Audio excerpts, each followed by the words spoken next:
ಅವ್ರನ್ನ ಪ್ರಶ್ನಿಸೋದಕ್ಕೆ ಅನೇಕರು ಬಂದಿದ್ದಾರೆ. ಒಂದೊಂದಾಗಿ ಪ್ರಶ್ನೆಗಳನ್ನು ತಗೊಳ್ಳೋಣ. There is the three things I am very critical about your government actually. ಒಂದು ಟನಲ್ ರೋಡು, ಎಸ್ಟರ್ಡೇ ನೀವೇನು ಹೇಳಿದಿರಾ ವಾಟರ್ ಕನ್ಸರ್ವೇಷನ್ ಮಾಡಬೇಕು ಅಂತೇಳಿ, ಅದರಲ್ಲಿ ಲಾಲ್ಬಾಗ್ ಒಳಗಡೆ ಹೋಗ್ತಾ ಇದೆ ಅದೊಂದು. ಆಮೇಲೆ GKVKಯಲ್ಲಿ ಸರ್ ಬೆಂಗಳೂರ್ದು ಫಸ್ಟು ಬಯೋಡೈವರ್ಸಿಟಿ ಹೆರಿಟೇಜ್ ಸೈಟ್ ಅಂತ ಆಗಿದೆ.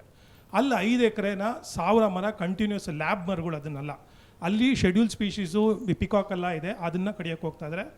ಮೂರನೇದು ಹುಬ್ಳಿ ಅಂಕೋಲ ರೈಲ್ವೆ ವೆಸ್ಟರ್ನ್ ಘಾಟ್ಸ್ಗೆ ಏನಿದೆಯೋ ಅದನ್ನು ಪೆಟಿಷನ್ ಮಾಡಿ ಅವತ್ತು ಬೇಡ ಅಂತೇಳಿ ಅದನ್ನು ತೆಗೆದಿಟ್ಟಿದ ಮೇಲೂ under your nose they are taking it actually ಒಂದು 20 ವರ್ಷ ಅದನ್ನು ಬೇಡ ಅಂತ ಹೇಳಿದ್ರು. Actually these are the critical things which is happening under your nose. Actually ಈಗ ಲಾಲ್ಬಾಗ್ನಲ್ಲಿ ಮರ ಕಡಿತೀರಿ ಅಂತ, ಮರ ಕಡಿಯೋದಿಲ್ಲ ಅಂತ ಅದಕ್ಕೆ ಒಂದು ನಿಮಿಷ ಒಂದು ನಿಮಿಷ ಒಂಚೂರು ಕೇಳಿಸ್ಕೊಳ್ತಾಳೆ.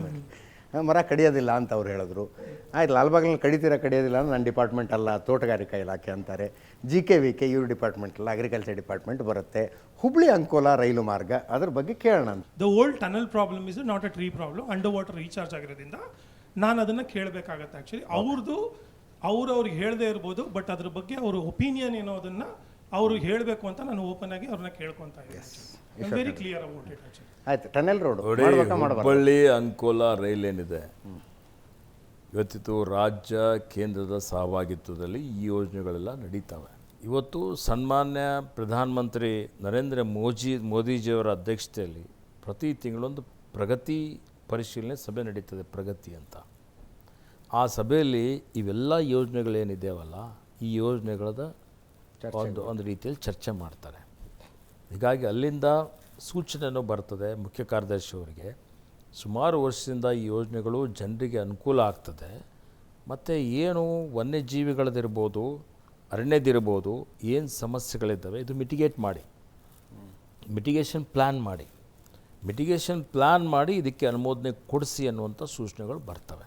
ಎಕ್ಸ್ಪ್ರೆಸ್ ವೇದಿಂದಲೂ ಇವತ್ತು ಅನೇಕ ಕಡೆ ನಮ್ಮ ಆನೆ ಕಾರಿಡಾರ್ಗೆ, ಹುಲಿ ಕಾರಿಡಾರ್ಗೆ ಧಕ್ಕೆ ಆಗಿದೆ. ಆದರೆ ಈಗ ಎಕ್ಸ್ಪ್ರೆಸ್ ವೇನೂ ಅವಶ್ಯಕತೆ ಇದೆ, ಲಕ್ಷಾಂತರ ಜನ ಪ್ರಯಾಣ ಮಾಡ್ತಾ ಇದ್ದಾರೆ. ಇಂಥದ್ದರಲ್ಲಿ ಇದಕ್ಕೆ ಮೇಲ್ಸೇತುವೆ ಮಾಡುವಂಥದ್ದಾಗಲಿ, ಆನೆ ಕಾರಿಡಾರ್ಗಳಿಗೆ ಪರ್ಯಾಯ ವ್ಯವಸ್ಥೆ ಮಾಡುವಂಥದ್ದಾಗಲಿ, ಇವೆಲ್ಲದರ ಬಗ್ಗೆನೂ ನಾವು ಭಾಳ ಗಂಭೀರತೆಯಿಂದ ಚಿಂತನೆ ಮಾಡಬೇಕಾಗ್ತದೆ. ಮತ್ತು ಎಲ್ಲವೂ ಅರಣ್ಯ ಇಲಾಖೆ ವ್ಯಾಪ್ತಿಗೆ ಬರೋದಿಲ್ಲ. ಕಬ್ಬನ್ ಪಾರ್ಕ್ ಆಗಿ ಸುಮಾರು 150 ವರ್ಷ ಆಯಿತು. ಲಾಲ್ಬಾಗ್ ಆಗಿ 200 ವರ್ಷ ಆಯಿತು. ಇನ್ನೊಂದು ಹೊಸ ಬೃಹತ್ ಉದ್ಯಾನವನ ಬಂದಿಲ್ಲ. ಈಗ ನಾನು ಒಂದು 50 ಕೋಟಿ ರೂಪಾಯಿ ಕ್ಯಾಬಿನೆಟಲ್ಲಿ ಕ್ಲಿಯರ್ ಮಾಡಿಕೊಂಡು ಒಂದು ವಿಸ್ತೃತ ಯೋಜನಾ ವರದಿ ತಯಾರು ಮಾಡಿ ಅಲೋಕ್ ಶೆಟ್ಟಿಗೆ ಹೇಳಿ 15 ದಿವಸಗಳ ಒಳಗಾಗಿ ಆ 153 ಎಕರೆಯಲ್ಲಿ ಒಂದು ಬೃಹತ್ ಉದ್ಯಾನವನ ನಿರ್ಮಾಣ ಮಾಡಲಿಕ್ಕೆ ಶಂಕುಸ್ಥಾಪನೆ ಮಾನ್ಯ ಮುಖ್ಯಮಂತ್ರಿಯಿಂದ ಹಾಕಿಸ್ತಾ ಇದ್ದಾರೆ. ಎಲ್ಲಿ, ಯಾವ ಏರಿಯಾದಲ್ಲಿ ಸರ್ ಇದು?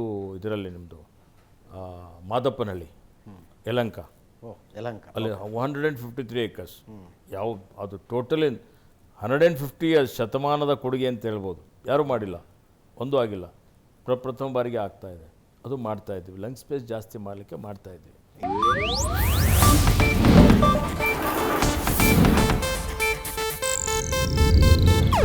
ಇದು ಏಷ್ಯಾನೆಟ್ ನ್ಯೂಸ್ ನೆಟ್ವರ್ಕ್ ಪ್ರಸ್ತುತಿ.